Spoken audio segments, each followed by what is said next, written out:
Rainbow Collections. So,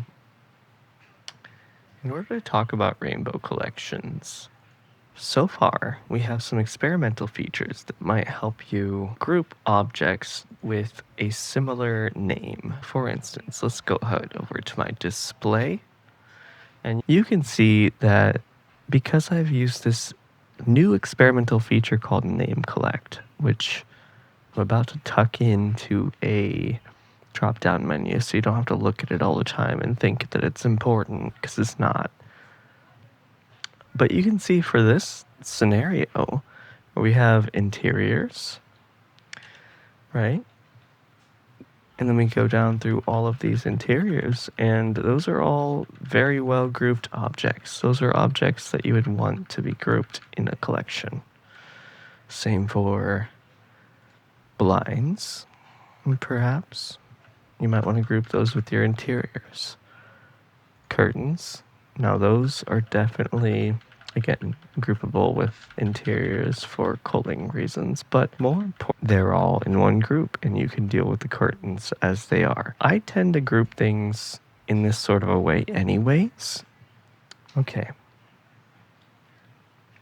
So without any of that functionality, if I go and delete all of these groups, MTP, groups, etc. So we just have an empty in our building in all of its hierarchy. So if I was to go ahead and name collect things, it would bring that back together. And we have a couple of different options. Obviously, without having any colors or anything, we could always organize. So say these are in a completely different order. But obviously, we find alphabetical order to be the best for our mnemonic tool purposes. You would go and you would organize them. Now, maybe you're tired of looking at all of this white collection. What you can do here is customize it with your own personal flair.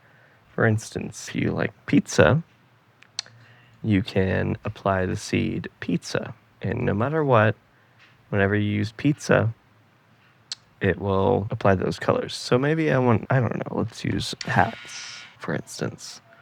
Now we have a completely different color scheme. Or burgers. We have a completely different color scheme there. So either way, it's going to give you sort of your mood that you were looking for, whatever seed you find suits you.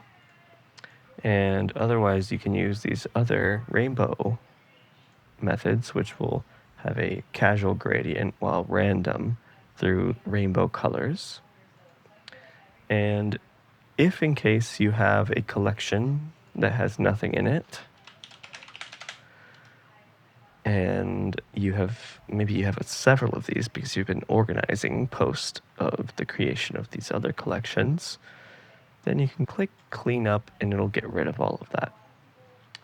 So essentially, you have your own way to customize your collections view with a lovely rainbow gradient that I find to be mnemonically stimulating. So if I know my gradient, or I know that everything is in alphabetical order, it's very easy to go through and decide where the thing that I'm looking for is. Now that I've named all of these collections and I've been familiarized with them, now I can go through and find the object and collection of objects that I'm looking for and edit them as I please.